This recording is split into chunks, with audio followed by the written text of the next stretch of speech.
아침에 이렇게 나오시는 거 쉽지 않으실 텐데 대단하십니다. 네, 너무 감동적입니다. 아침에 이렇게 기도하는 성도님들이 교회를 지키는 분들이다라는 생각이 들고요. 저는 이 시간이 이 새벽기도하는 이 시간이 교회의 엔진 룸과 같다. 항상 그렇게 성도들을 격려합니다. 바로 여기서 힘이 나와서, 여기서 에너지가 나와서 교회가 교회다운 일을 한다라고 저는 생각합니다. 그런 면에서 여러분을 진심으로 격려하고요. 오늘 이 시간도 여러분이 하나님 앞에 기도의 제목을 얻고 응답받는 축복의 시간이 되기를 진심으로 바랍니다.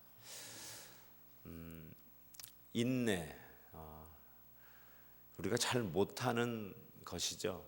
특별히 한국 사람은 더더군다나 잘 체질적으로 못하는 게 인내다라고 이야기를 합니다. 그 현상 중에 하나가 엘리베이터를 탔을 때 번호만 누르지 않고 꼭 문을 닫는 것까지 누르는 게 우리 한국 사람이라. 0.1초라도 문이 더 빨리 닫히라고 문을 닫고, 엘리베이터 문은 저절로 열리는데 왔었다 싶으면 자꾸 오픈 단추를 누르는 것도 한국 사람이라고 그러고요. 커피 자판기도 물이 다 내릴 때까지 기다리지 않고 그냥 일단 손부터 집어넣고 빼려고 하다가 뜨거운 물 튀어서 디는 사람도 역시 한국 사람이다라는 얘기를 합니다. 참 참는 것, 인내하는 것이 그리 만만치 않은 것 같습니다. 뭐 성격상 잘 못 참는 사람도 있겠죠. 하여튼 그냥 배고플 때 제때 밥이 안 나오면 뚜껑이 열리는 남자들도 있다라고 해요. 그거 좀 못 기다려요. 배고플 때 제때 밥이 탁탁 나와야 되는, 그것도 잘 못 참는 것. 그것까지만은 봐주겠는데요. 이런 것이 하나의 성격적인 차이가 아니라 오늘 말씀해 보니까 잘 참지 못하면 심판을 받게 된다라고 얘기해요. 그러면서 무슨 얘기를 하면 형제들아 서로 원망하지 마라 이렇게 얘기합니다. 갑자기 인내를 얘기하다가 원망하지 마라, 그리고 심판 이야기를 합니다. 이 원망이라는 말, grumbling, complaining, 이 말은 언제 쓰는 단어냐면 바로 출애굽하는 그 당시 이스라엘 백성들이 했던 라이프 스타일이에요. 라이프 스타일. 그냥 밥이 제때 안 나와서, 엘리베이터가 문이 너무 천천히 닫히는 것 같아서 커피 자판기에서 빨리 커피를 빼기 위한 뭐 그런 정도의 수준이 아니라 광야를 사는 이스라엘 백성들의 라이프 스타일을 두고 don't complain, don't grumble, 원망하지 마라. 왜냐하면 이스라엘 백성들이 광야에서 원망 불평하다가 결국 약속의 땅에 못 들어갔잖아요. 원망 불평하는 백성들은 약속의 땅에 못 들어갔단 말이에요.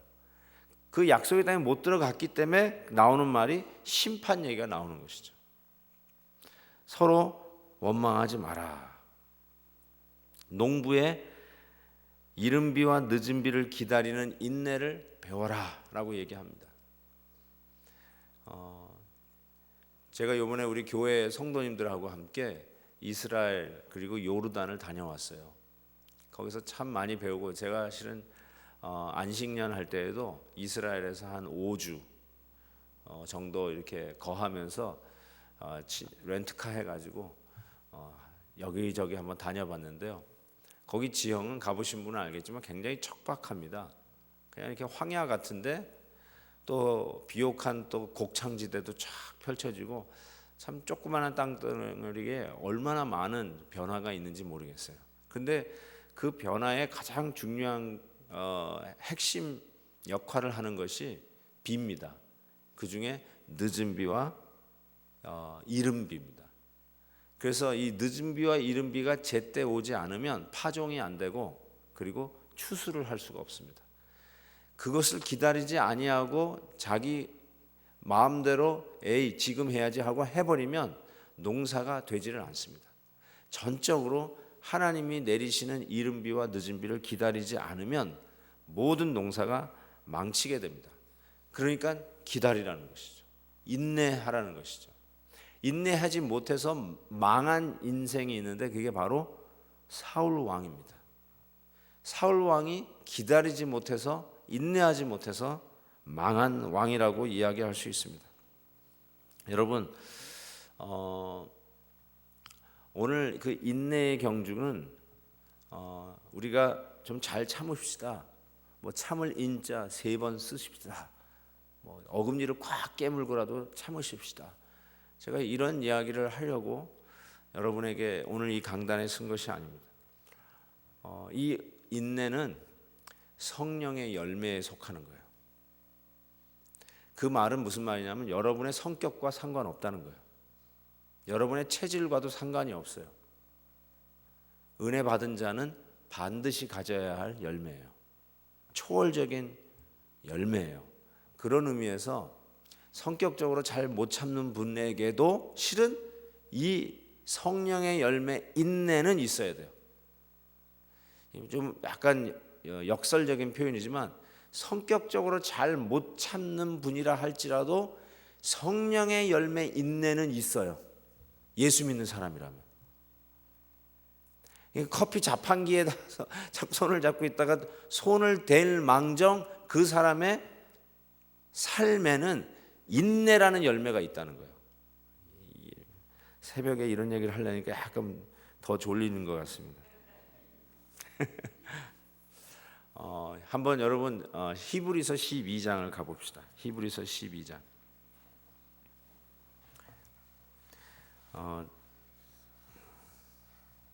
히브리서 12장 1절에서 3절 제가 봉독하겠습니다. 히브리서 12장 1절에서 3절. 그러므로 우리에게 구름같이 둘러싼 허다한 증인들이 있으니 모든 무거운 것과 얽매이기 쉬운 죄를 벗어 버리고 인내로서 우리 앞에 당한 경주를 하며 믿음의 주여 또 온전하게 하시는 이 예수를 바라보자. 그는 그 앞에 있는 기쁨을 위하여 십자가를 참으사 부끄러움을 개의치 아니하시더니 하나님 보좌 우편에 앉으셨느니라. 너희가 피곤하여 낙심하지 않기 위하여 죄인들이 이같이 자기에게 거역한 일을 참으신 일을 생각하라. 여기에도 계속 인내가 나오죠. 인내가 나옵니다.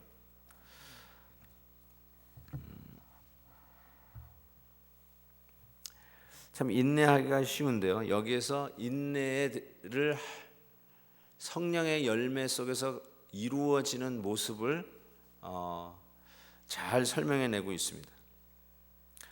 어떻게 하면 그 성령의 열매 인내가 우리의 삶 속에 뵐 수 있을까? 여기 보니까 히브리서 기자는 경주하는 삶에다가 인내를 비유했어요. 여러분, 우리 동양적인 한국적인 사고방식의 인내는 굉장히 수동적이에요. 굉장히 피동적이에요.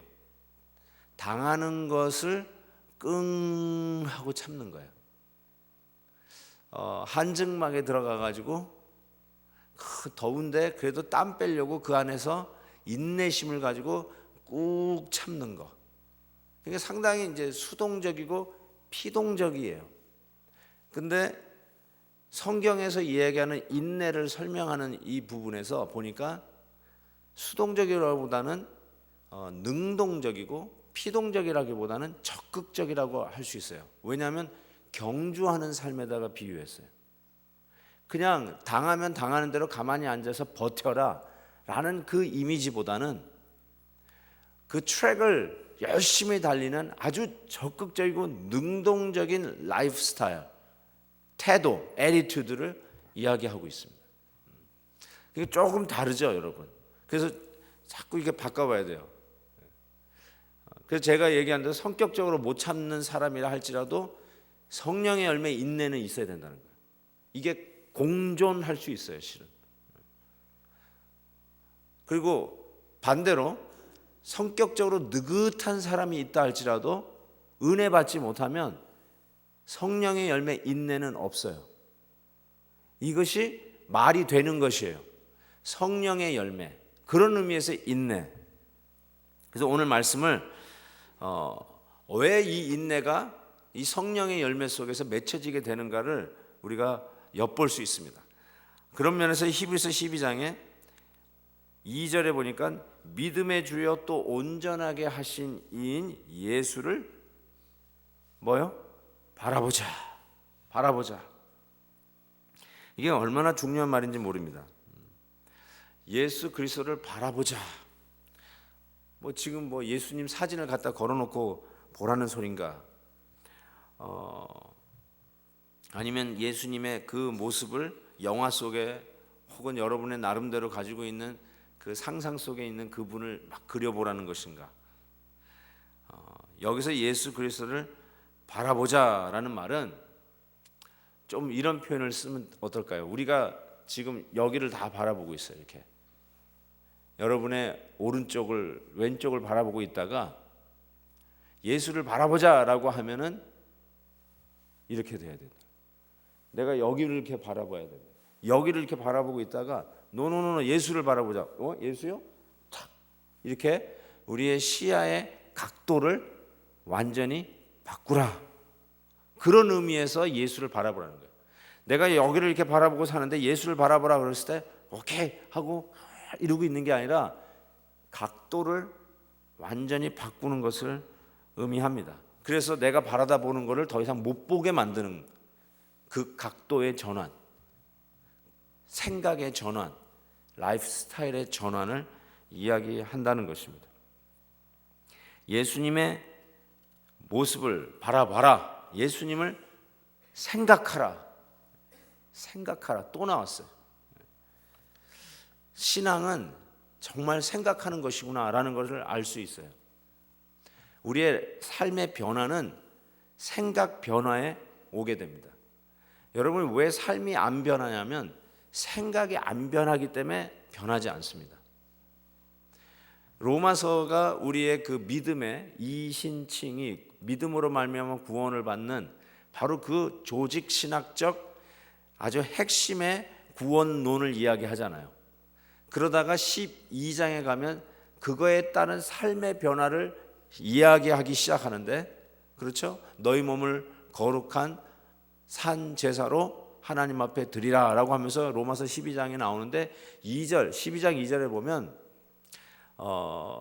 너희 마음을 새롭게 함으로 변화를 받아 이렇게 나와요. 변화를 받아. 이 세상을 본받지 말고 너희 마음을 새롭게 함으로, 그 다음에 나오는 게 변화예요. 그러니까 변화 전에 뭐가 있어야 되냐면 마음을 새롭게 함으로.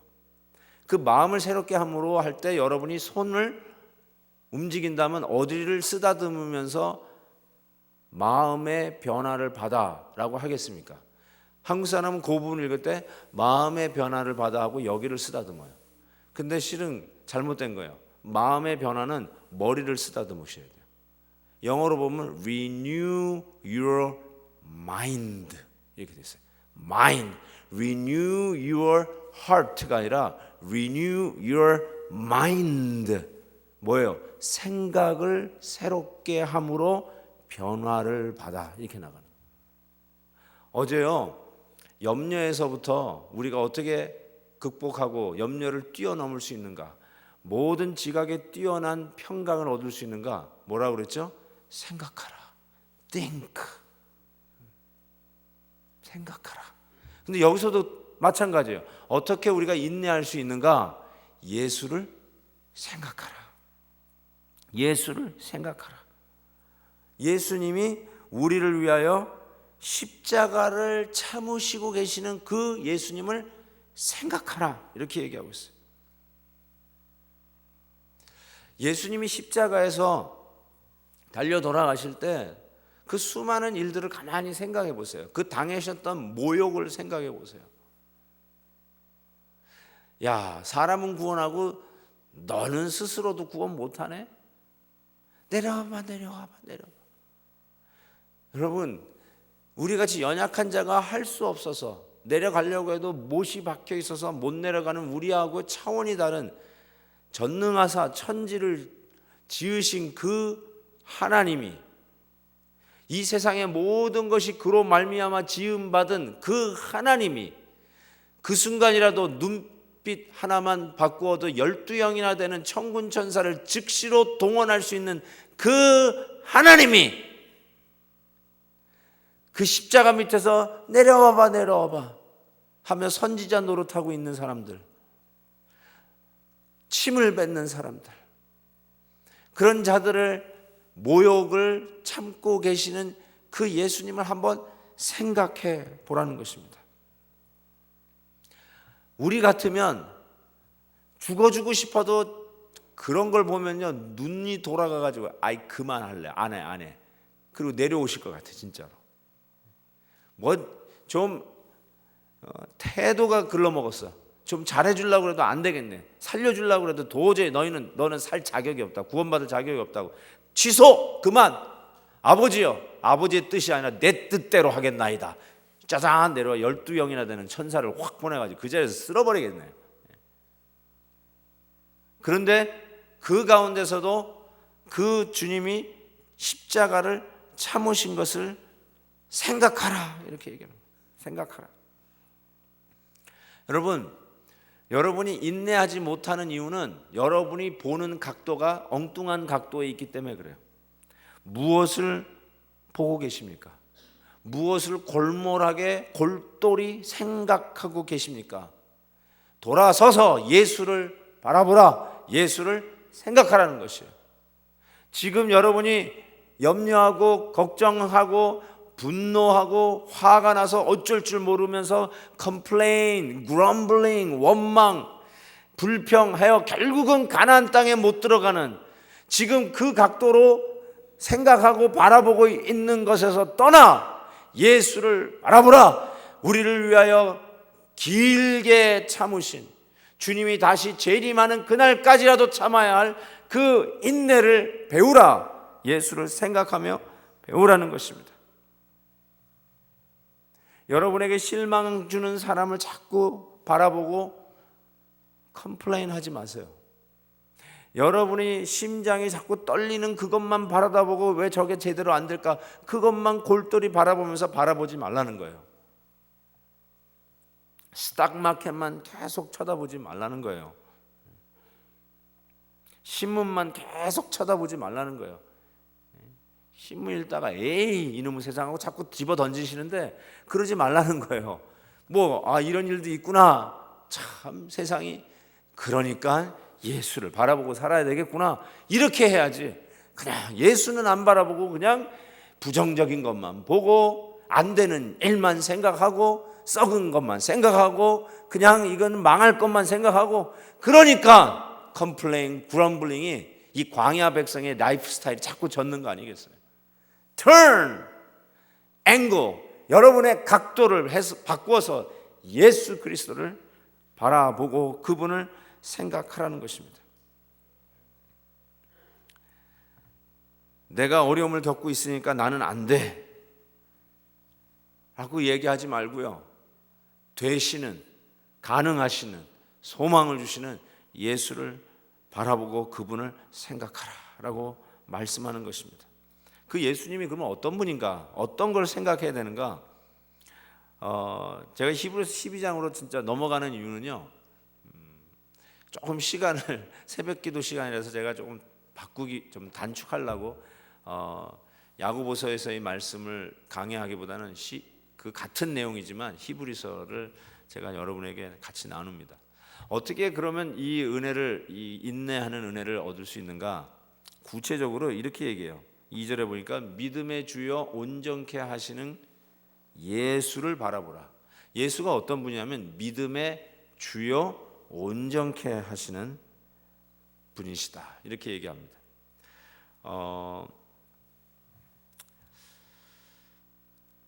여기서 그 주라고 그랬잖아요. 믿음의 주.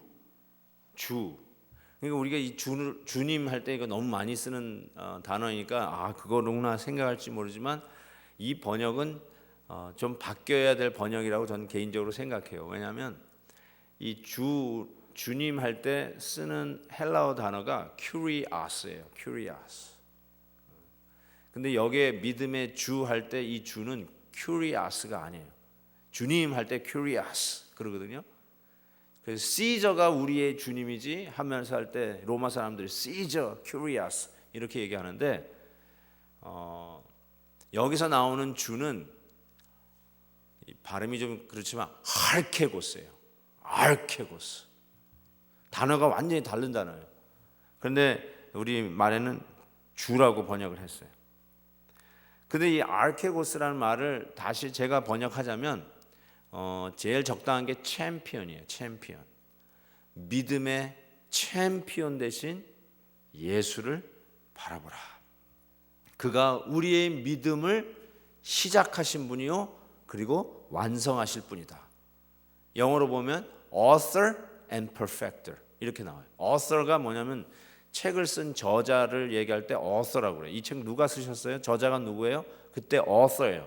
근데 믿음의 주요 온전케 하시는 예수를 바라보라 할 때 그 author를 얘기할 때 시작하신 분 얘기할 때 그 단어를 씁니다. 챔피언이 누구냐면요. 여러분의 챔피언은 누구예요? 추신수? 유현진? 유현진 어제 우승을 못했더라고요. 승리 투수가 안 됐더라고요. 김연아? 김연아 금메달 딸 때 감동 여러분 기억나세요? 혹은 2002년도였나요? 월드컵 4강에 나간 우리 축구 선수들? 그런 사람들이 챔피언이라고 그래요. 챔피언이라는 말을 언제 쓰냐면 그 사람들이 이루어낸 승리가 의심 없이 나의 승리로 여겨지는 바로 그 사람 그 사건은 우리의 챔피언이에요. 여러분이 나가서 싸운 거 아니에요. 여러분이 그 싸움에 나가서 승리하기 위해서 트레이닝 했던 분도 아니에요.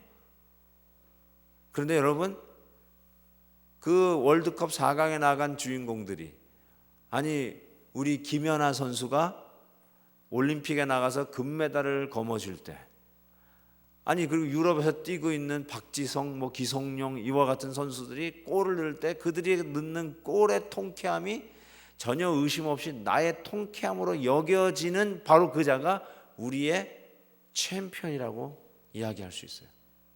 저 사람의 승리가 나하고 전혀 상관없이 느껴지면 그 사람은 여러분의 챔피언이 아니에요. 그렇죠? 누가 그런 사람을 나의 챔피언이라 하겠어요? 조금 시간이 지났지만 저는 월드컵 4강이 바로 어제 일어났던 일같이 아직도 생생합니다. 그 위에 월드컵이 또 있었었지만 지난번에도 제법 잘 싸우셨지만 그 월드컵 4강은 거의 잊지를 못해요. 어떻게 그런 일이 있을 수 있었을까? 4강 진출이 결정짓는 게 페널티킥으로 했다가 그 누구죠? 마지막에 넣은 사람이 뭐죠? 홍명보가 다 아시네. 왜 그런 줄 아세요? 그 사람이 여러분의 챔피언이기 때문에 그래요. 그걸 기억하는 거예요. 딱 넣고 그 골 세리머니 하잖아요. 홍명보가 그때 모든 대한민국 사람들은 한국에 있는 우리 백성뿐만 아니라 이 미국 땅에 있는 우리도 너무너무 즐거워서 벙쩍벙쩍 뛰었어요. 그때 시간이 안 맞아가지고 제 기억에는 제가 그때 동부에서 커네디컷에서 목회하고 있었을 텐데 새벽에 경기가 걸릴 때도 있었고요. 어떨 땐 주일에 걸릴 때도 있었던 것 같아요. 근데 한 번은 지금도 기억나요. 새벽의 시간이에요. 그래서 응원해야 된다고 우리 모여서 응원하자 그래서 교회에다가 대형 스크린을 걸어놓고 그 새벽기도 시간에 우리 새벽기도 하고 하겠다고 그랬는데 그때 어떤 부흥회보다 가장 많은 성도들이 새벽기도를 나왔어요.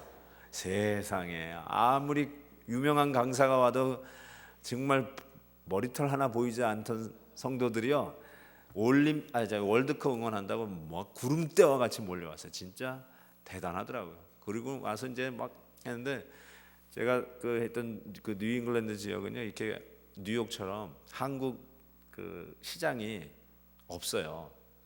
그래가지고 어떤 장로님은 자원해가지고 뉴욕에 와가지고 한 마켓에 들려가지고 칠성 사이다를 다 사가지고 올라갔어요. 그래서 갔더니 저기 그 펠로십 홀에 우리 그 대형 스크린을 비출 펠로십에 칠성 사이다가 쫙 놓여 있어요. 아니 세븐업도 있고 콕도 있는데 웬 갑자기 칠성 사이다?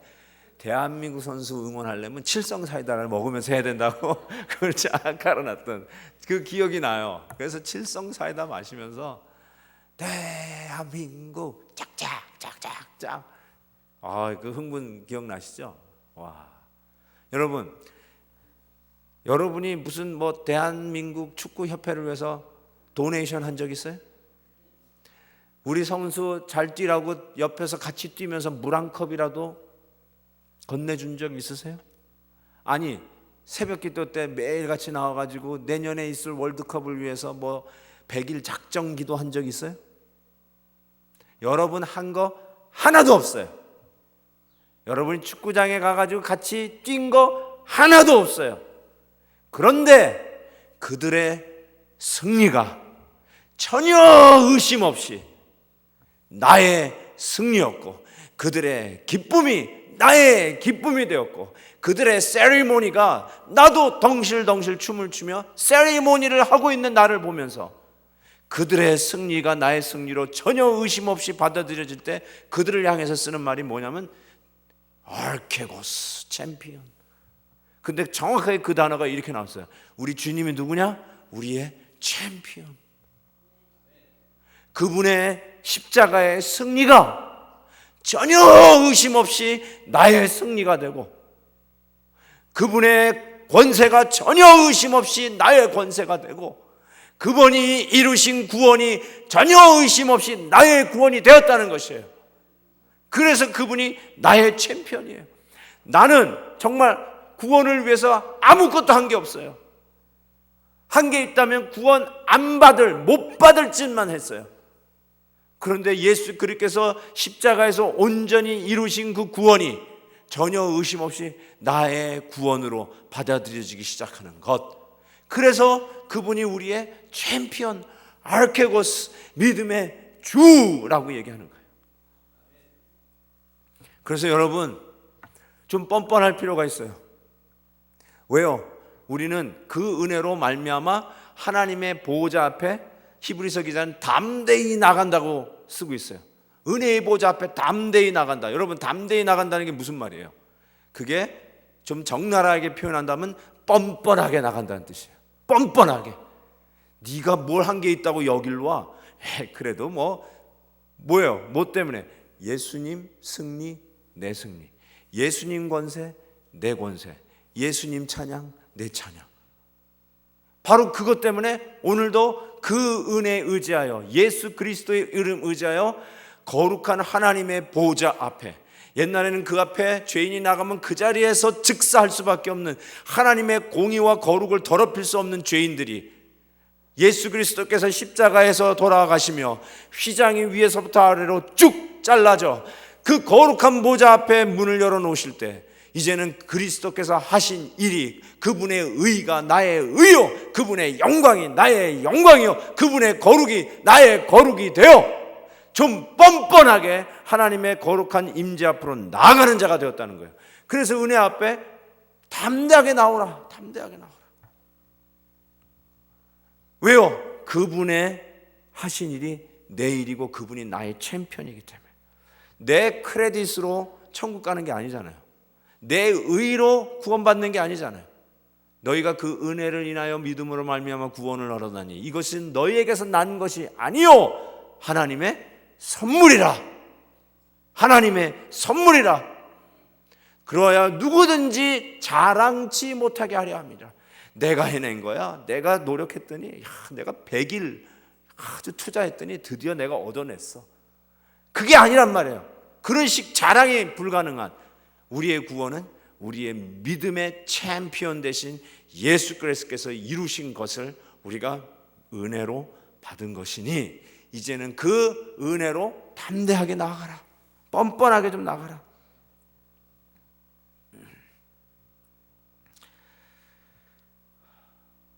다른 종교는요,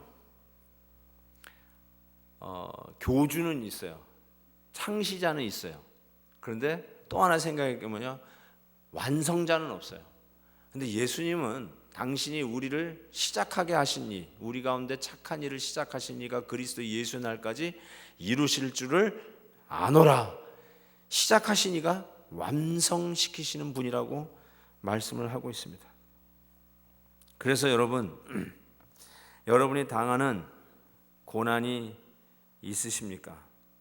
어려움이 있으십니까? 어려운 일을 당할 때 우리가 이렇게 생각할 수도 있어요. 아이고, 역시 나는 아무것도 안 돼. 지난번에도 안 되더니 역시 또 안 되는구나. 이야기할 수 있을 거예요. 근데 여러분 꼭 기억하세요. 뭐라고 하죠? 우리가 잘 쓰는 말, 팔자? 팔자라는 말 있죠. 야, 내가 이렇게 고생하는 건 내 팔자인가 보다. 시집 가가지고 시집살이 하면서 너무 고생하는 딸이 친정 엄마한테 전화했어요. 엄마, 나 못 살겠어. 나 시집 괜히 왔나 봐. 그때 친정 어머니가 아이고 위로한다는 말이 뭐예요? 야, 이년아, 아유 죄송합니다. 야, 이거사 네 팔자다. 네 팔자다. 여러분, 이게 성도가 할 말이에요? 네 팔자라니요. 무슨 팔자가 어디 있어요? 우리 팔자가 뭔데요? 팔자가 있다면 예수 그리스도 안에 속한 팔자죠. 예수 그리스도가 나의 챔피언된 놀라운 구원받은 자의 모습이죠.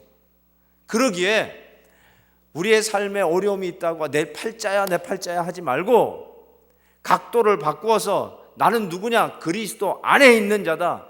그리스도 안에 있다는 말이 무엇인가? 예수의 승리가 곧 나의 승리가 된 자다라는 것이에요. 세상적인 운명을 뛰어넘어 예수 그리스도로 말미암아 팔자 고친 사람들이라는 거예요. 쉽게 얘기해서. 그러기에 우리의 삶을 자꾸 내 팔자, 내가 안 됐던 부정적인 과거, 옛날에 비즈니스 말아먹었던 과거, 그것만 생각하지 말고, 그래서 나는 안 돼 그러지 말고, 세상에 너는 안 될 팔자야 그래서 맞아 나도 안 되는구나 하고 패배의식을 갖지 말고, 나는 누구냐? 예수 그리스도 안에서의 승리자다. 예수님 권세 내 권세, 예수님 영광 내 영광, 주님의 의가 나의 의요. 주님이 우리에게 베푸신 그 모든 것들이 과연 내 것이라는 것이죠. 그리스도 안에서 취하는 자의 모습, 천국은 침노하는 자의 것이라고 하는 말이 이런 것이구나. 예수 그리스도 안에서의 약속이 바로 나를 향한 약속인 걸 믿고 예수 그리스도의 이름으로 취하는 자들, 그리하여 이 세상에 결단코 우리를 나고자라고 이야기할 수 없고, 우리를 향하여 당신은 세컨드 시리즌이라고 이야기할 수 없고, 우리를 향하여 뒤지는 자라고 패배자라고 이야기할 수 없는, 우리는 언제 어디서든지 다시 패자 부활자요.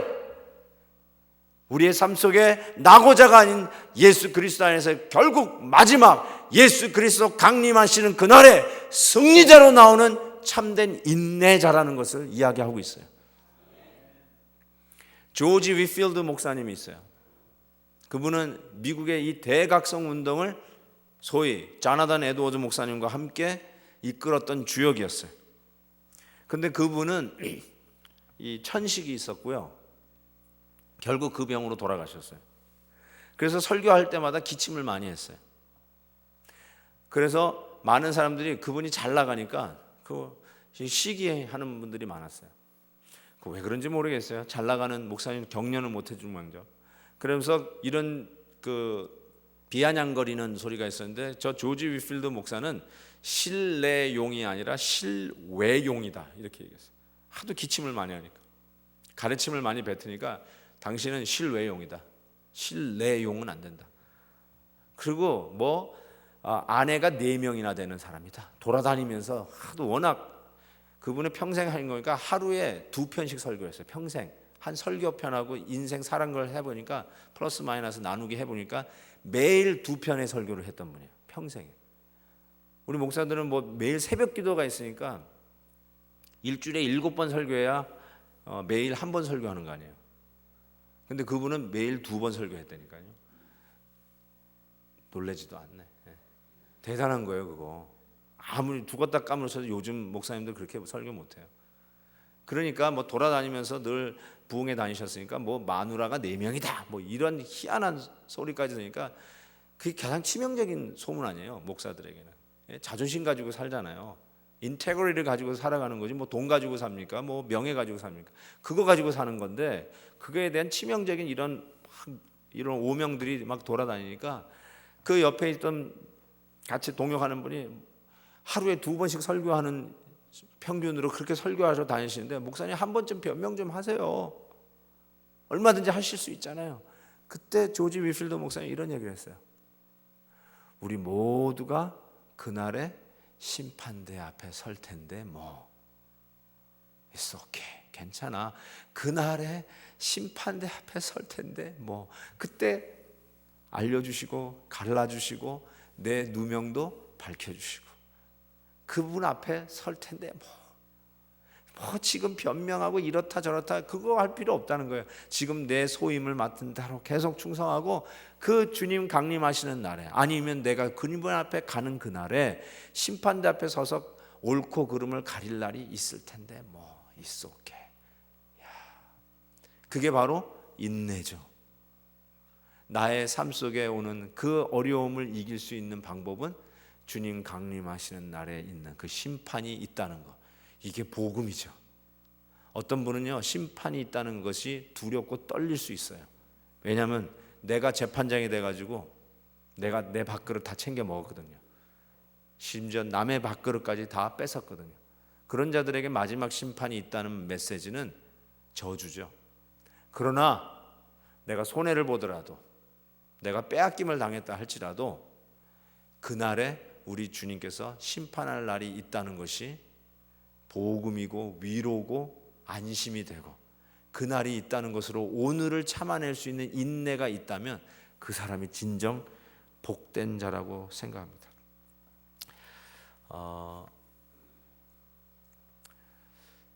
제 선교사님이 저희 교회에서 안식년을 지낸 선교사님이 계신데 그분은 이제 필리핀 선교사님이셨어요.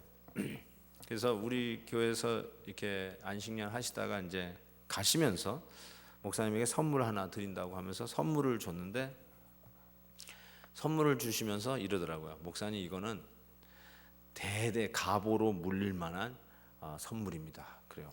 굉장한 걸 또 받는구나 싶어가지고 열어봤어요. 열어봤더니 뭐가 들어가 있냐면 주걱이 들어가 있어요. 밥주걱. 그래서 내가 밥주걱을 딱 보면서 뭘 이거를 대대손손 물려주는 선물인가 라고 하면서 막 웃으면서 왜 이거를 대대손손 물려줘야 돼요? 하고 여쭤봤더니 그 주걱은요 새카만 주걱이었어요. 나는 그 페인트 칠하는 줄 알았어요. 까만. 근데 목사님 그거 잘 보시라는 거예요. 그게 페인트 칠한 거 같냐고. 보니까 페인트 칠한 거 같지가 않아요. 그러면 이게 원래 까만 나무인가요? 까만 나무로 만든 주걱인가요? 했더니 까만 나무가 아니라 벼락을 맞은 나무래요. 여러분 벼락을 맞은 나무로 만든 밥주걱이었어요.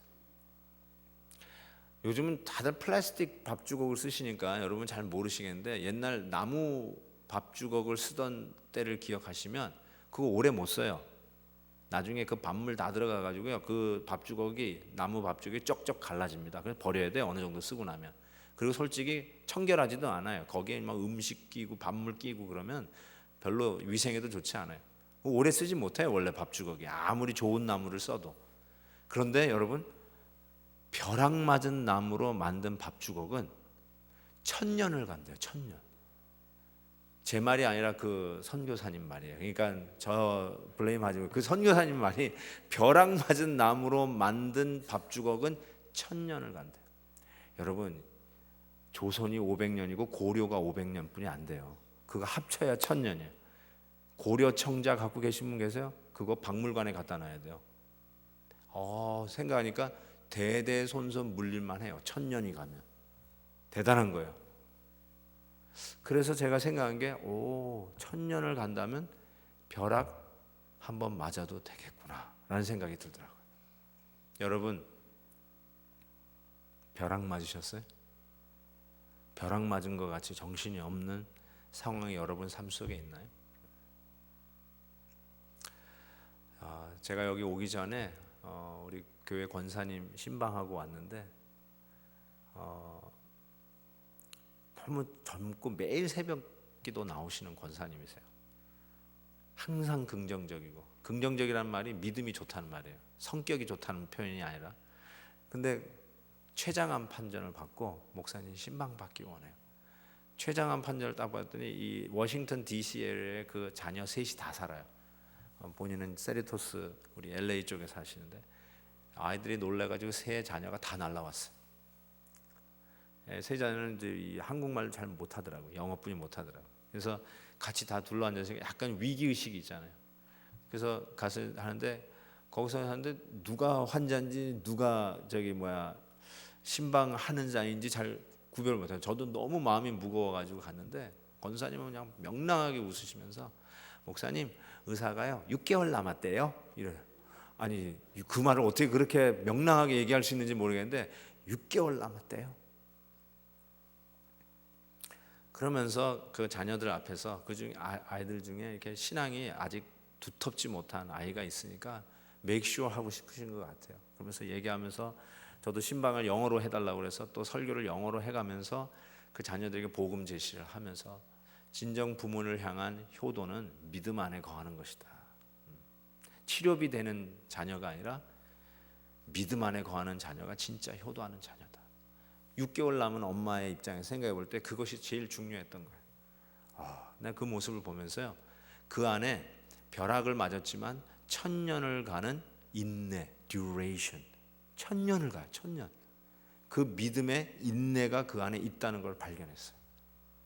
여러분, 성도들도 이 땅을 살면서 어려움을 겪습니다. 교회당도 불이 나요. 예수 믿는 집도 환난이 있어요.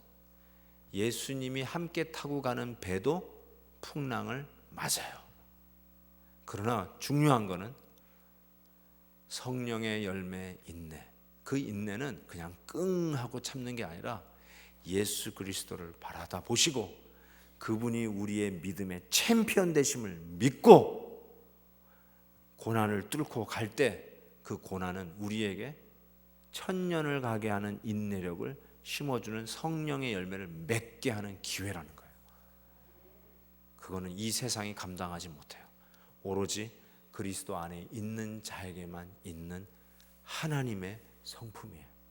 하나님의 길게 오래 참으심이에요. 그 자들이 가나안 입성하는 자들이에요.